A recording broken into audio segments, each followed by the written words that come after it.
ओम शांति। 14 मई 2026 के ईश्वरीय महावाक्य। पहले सुनते हैं मुरली के मुख्य पॉइंट्स।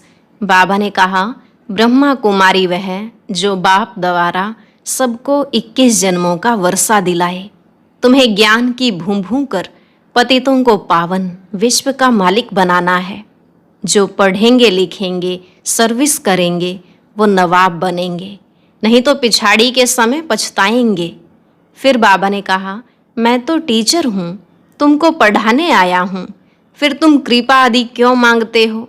सिर्फ याद में रहो तो वर्षा मिल जाएगा। खुशी रहनी चाहिए, हमें कितनी भारी लॉटरी मिली है। बाप जितना प्यार दुनिया में कोई नहीं कर सकता। तुमको भी ऐसे बाप समान प्यार का सागर बनना है। अगर किसको दुख दिया, रंज किया तो रंज होकर मरेंगे।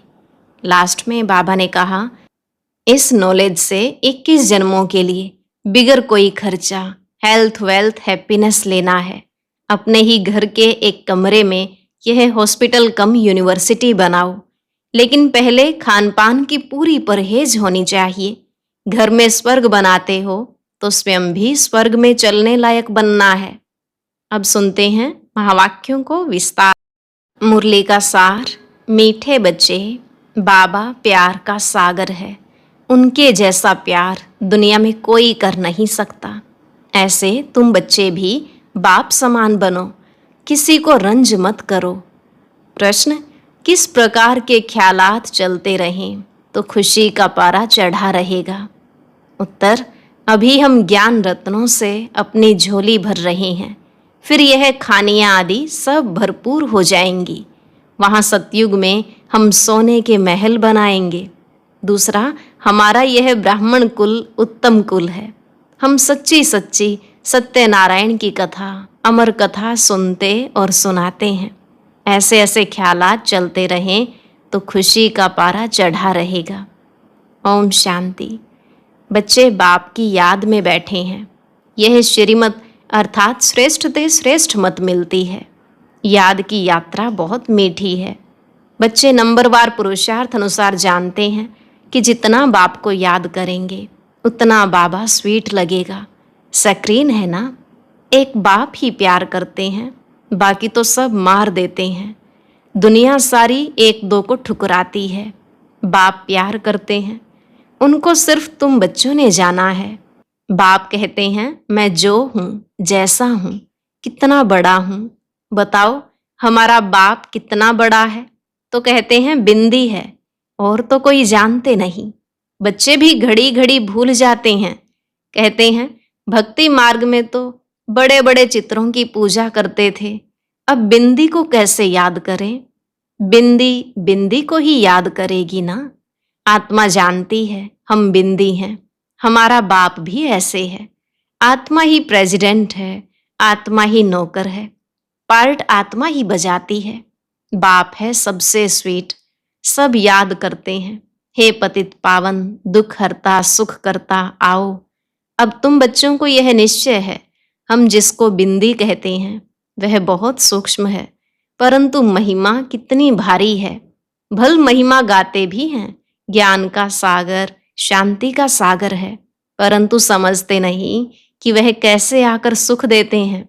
मीठे मीठे चिल्ड्रन हर एक समझ सकते हैं कौन कौन कितना श्रीमत पर चलते हैं। श्रीमत मिलती है सर्विस करने की।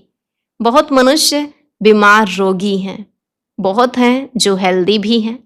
भारतवासी जानते हैं सतयुग में आयु बहुत बड़ी, एवरेज 125-150 वर्ष की थी। हर एक अपनी फुल आयु पूरी करते हैं। यह तो बिल्कुल ही छीछी दुनिया है जो बाकी थोड़ा समय ही है। मनुष्य बड़ी बड़ी धर्मशालाएं आदि अभी तक बनाते रहते हैं, जानते नहीं हैं यह बाकी कितना समय होगी। मंदिर आदि बनाते हैं, लाखों रुपया खर्च करते हैं, उनकी आयु बाकी कितना समय होगी? तुम जानते हो यह तो टूटे की टूटे। तुमको बाबा मकान आदि बनाने के लिए कभी मना नहीं करते हैं। तुम अपने ही घर में एक कमरे में हॉस्पिटल कम यूनिवर्सिटी बनाओ, बिगर कोई खर्चा हेल्थ वेल्थ हैप्पीनेस 21 जन्मों के लिए लेना है। इस नॉलेज से यह भी समझाया है तुमको सुख बहुत मिलता है। जब तमो प्रधान बने तब जास्ती दुख होता है। जितना जितना तमो प्रधान बनते जाएंगे उतना दुनिया में दुख अशांति बढ़ती जाएगी। मनुष्य बहुत दुखी होंगे, फिर जय जयकार हो जाएगी। तुम बच्चों ने जो विनाश दिव्य दृष्टि से देखा है सो फिर प्रैक्टिकल में देखना है। स्थापना का साक्षात्कार भी बहुतों ने किया है। छोटी बच्चियां बहुत साक्षात्कार करती थी। ज्ञान कुछ भी नहीं था। पुरानी दुनिया का विनाश भी जरूर होना है। तुम बच्चे जानते हो बाप ही आकर स्वर्ग का वर्षा देते हैं, परंतु बच्चों को फिर पुरुषार्थ करना है ऊंच पद पाने का। तुम बच्चों को बाप बैठ यह सब बातें समझाते हैं। वह थोड़े ही जानते हैं कि बाकी थोड़ा समय है। बाप कहते हैं मैं हूं दाता, मैं तुमको देने आया हूं। मनुष्य कहते हैं पतित पावन आओ, आकर हमको पावन बनाओ। बाप कहते हैं पहले तुम कितने समझदार थे, सतो प्रधान थे, अभी तो तमो प्रधान बन पड़े हो। तुम्हारी बुद्धि में भी अब आया है। आगे थोड़े ही समझते थे कि हम विश्व पर राज्य करते थे। तुम विश्व के मालिक थे, फिर जरूर बनेंगे। हिस्ट्री ज्योग्राफी रिपीट होगी। बाप ने समझाया है 5000 वर्ष पहले मैं आया था, तुमको स्वर्ग का मालिक बनाया था। फिर तुम 84 जन्मों की सीढ़ी उतरते हो। यह विस्तार कोई भी शास्त्र में नहीं है। शिव बाबा ने कोई शास्त्र आदि पढ़ा है क्या? उनको तो ज्ञान की अथॉरिटी कहा जाता है। वो लोग भी शास्त्र आदि पढ़कर शास्त्रों की अथॉरिटी बनते हैं। वह भी तो गाते हैं पतित पावन आओ, गंगा स्नान करने जाते हैं। वास्तव में यह भक्ति है ही गृहस्थियों के लिए। बाप बैठ समझाते हैं। उनको भी पता नहीं कि सदगति दाता कौन है। बाप समझाते हैं तुम मुझे बुलाते भी हो, हे पतित पावन आओ, मैं तुमको पावन बनाता हूँ। मैं तुमको पढ़ाने के लिए आता हूँ। ऐसे नहीं कि हम पर कृपा करो, मैं तो टीचर हूँ, तुम कृपा आदि क्यों मांगते हो? आशीर्वाद तो अनेक जन्म लेते आए हो, अब आकर माँ बाप की मिल्कियत का मालिक बनो। और आशीर्वाद क्या करेंगे? बच्चा पैदा हुआ और बाप की मिल्कियत का मालिक बना। लौकिक बाप को कहते हैं कि कृपा करो। यहाँ तो कृपा की बात नहीं है, सिर्फ बाप को याद करना है। यह भी किसको पता नहीं है कि बाबा बिंदु है। अभी तुमको बाप ने बताया है। सभी कहते भी हैं परम पिता परमात्मा, गॉड फादर, सुप्रीम सोल। तो परम आत्मा ठहरे ना, वह है सुप्रीम, बाकी सब आत्माएं हैं। सुप्रीम बाप आकर आप समान बनाते हैं और कुछ नहीं है। कोई की बुद्धि में होगा क्या कि बेहद का बाप जो स्वर्ग का रचयिता है वह आकर स्वर्ग का मालिक बनाते हैं। तुम अभी जानते हो श्री कृष्ण के हाथ में स्वर्ग का गोला है। गर्भ से बच्चा बाहर निकलता है, तब से आयु शुरू होती है। श्री कृष्ण तो पूरे 84 जन्म लेते हैं। गर्भ से बाहर आया उस दिन से 84 जन्म गिनेंगे। लक्ष्मी नारायण को तो बड़ा होने में 30-35 वर्ष लगे ना, तो वह 30-35 वर्ष 5000 से कम करना पड़े। शिव बाबा को तो गिनती नहीं कर सकते। शिव बाबा कब आए टाइम दे नहीं सकते। शुरू से साक्षात्कार होते थे। मुसलमान लोग भी बगीचा आदि देखते थे। यह नोधा भक्ति तो कोई ने नहीं की। घर बैठे आप ही ध्यान में जाते रहते थे। वह तो कितनी नोधा भक्ति करते हैं। अब बाप बैठ सम्मुख समझाते हैं। बाबा दूर देश से आया है, यह बच्चे जानते हैं। इसमें प्रवेश कर हमको पढ़ाते हैं, लेकिन फिर बाहर जाने से नशा कम हो जाता है। याद रहे तो खुशी का पारा भी चढ़ा रहे और कर्मातीत अवस्था हो जाए, परंतु उसमें टाइम चाहिए। अब देखो श्री कृष्ण की आत्मा को अंतिम जन्म में फुल ज्ञान है, फिर गर्भ से बाहर निकलेगी, पाई का भी ज्ञान नहीं होगा।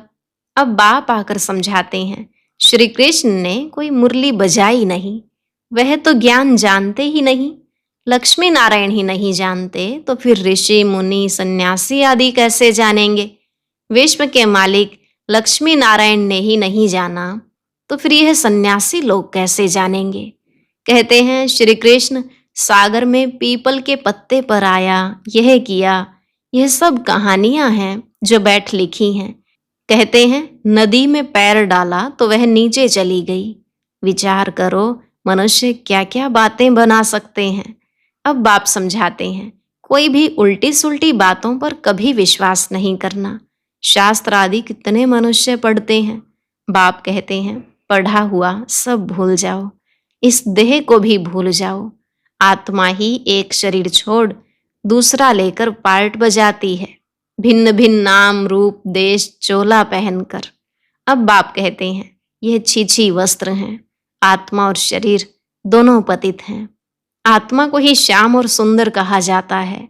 आत्मा पवित्र थी तो सुंदर थी, फिर काम चिता पर बैठने से काले बने हैं। अब फिर बाप ज्ञान चिता पर बिठाते हैं।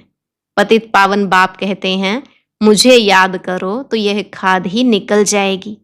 आत्मा में ही खाद पड़ती है। कलयुग अंत में तुम गरीब हो, वहां सतयुग में फिर तुम सोने के महल बनाएंगे। वंडर है, यहाँ हीरों का देखो कितना मान है, वहां तो पत्थरों मिसल होते हैं। अभी तुम बाप से ज्ञान रत्नों की झोली भर रहे हो। लिखा हुआ है सागर से रत्नों की थालियां भर ले आते हैं। सागर से जितना भी चाहिए उतना लो, खानियां ही भरतू हो जाती हैं। तुमने साक्षात्कार किया है। माया मच्छंदर का भी खेल दिखाते हैं। उसने देखा सोने की ईंटें पड़ी हैं, ले जाता हूं।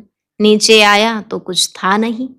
वहां तो सोने की ईंटों के महल बनाएंगे। ऐसे ऐसे ख्यालात आने चाहिए तो खुशी का पारा चढ़े। बाप का परिचय देना है। शिव बाबा 5000 वर्ष पहले भी आया था, यह किसको पता नहीं है। तुम जानते हो 5000 वर्ष पहले आकर तुमको राजयोग सिखाया था। कल्प कल्प तुमको ही सिखाएंगे। जो आकर ब्राह्मण बनेंगे वह फिर देवता बनेंगे। विराट रूप भी बनाते हैं, उसमें ब्राह्मणों की चोटी गुम कर दी है। ब्राह्मणों का कुल बहुत उत्तम गाया जाता है। वह है जिस्मानी, तुम हो रूहानी। तुम सच्ची सच्ची कथा सुनाते हो। यह सत्यनारायण की कथा अमर कथा है। तुमको अमर कथा सुनाए अमर बना रहे हैं। यह मृत्यु लोक खत्म होना है। शिव बाबा कहते हैं मैं तुमको लेने आया हूं। कितनी ढेर आत्माएं होंगी। आत्मा वापस घर में जाती है तो कोई आवाज थोड़ी ही होता है। मधुमक्खियों का झुंड जाता है तो आवाज कितना होता है। रानी के पिछाड़ी मधुमक्खियां सब भागती हैं। उनकी आपस में कितनी एकता है। भ्रमरी का भी मिसाल यहाँ का है। तुम मनुष्य से देवता बना देते हो। पतितों को तुम ज्ञान की भूं भूं करते हो तो पावन विश्व का मालिक बन जाते हैं। तुम्हारा है प्रवृत्ति मार्ग, उसमें भी मेजॉरिटी माताओं की है, इसलिए वंदे मातरम कहा जाता है। ब्रह्मा कुमारी वह है जो बाप द्वारा 21 जन्म का वर्षा दिलाती है। बाप सदा सुख का वर्षा देते हैं। जो सर्विस करेंगे, लिखेंगे, पढ़ेंगे, होंगे नवाब। राजा बनना अच्छा व नौकर बनना अच्छा। पिछाड़ी के समय तुमको सब मालूम पड़ जाएगा हम क्या बनेंगे। फिर पछताएंगे हम श्रीमत पर क्यों नहीं चले। बाप कहते हैं फॉलो करो। ऐसे भी नहीं कोई एक कमरा दे देते हैं सेंटर के लिए, खुद मीट आदि खाते रहते हैं। वह पुण्य आत्मा, वह पाप आत्मा, फिर आश्रम नहीं रहेगा। घर में स्वर्ग बनाते हैं तो खुद भी स्वर्ग में होने चाहिए ना। सिर्फ आशीर्वाद पर नहीं ठहरना है, बाप को याद करना है। पवित्र बनाकर ही साथ ले जाएंगे। तुमको तो बहुत खुशी रहनी चाहिए। कितनी भारी लॉटरी मिलती है। बाप को जितना याद करेंगे उतना विकर्म विनाश होंगे। बाप जितना प्यार दुनिया में कोई कर नहीं सकता। उनको कहा ही जाता है प्यार का सागर। तुम भी ऐसे बनो। अगर किसको दुख दिया, रंज किया तो रंज होकर मरेंगे। यह कोई बाबा श्राप नहीं देते हैं, समझाते हैं। सुख दो तो सुखी होंगे। सबको प्यार करो। बाबा भी प्यार का सागर है।